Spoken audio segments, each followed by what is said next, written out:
Hello, আসসালামু আলাইকুম। আমরা আপনাদের একটা জিনিস দেখাতে চাই। সেটি হলো, দেখেন কপির সাথে কিভাবে পেঁপে চাষ করা যায়। এদিকে দেখতে পাচ্ছেন সারিবদ্ধ গাছ আছে, মাঝখান দিয়ে কপি, এদিকে আবার সারিবদ্ধ পেঁপে গাছ।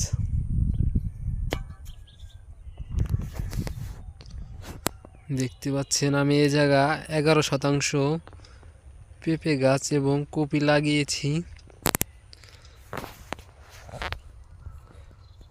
দেখতে পাচ্ছেন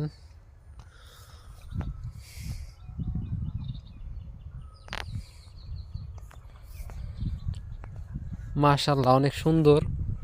গাছগুলো দেখলে মন ভরে যায়। দেখলেন।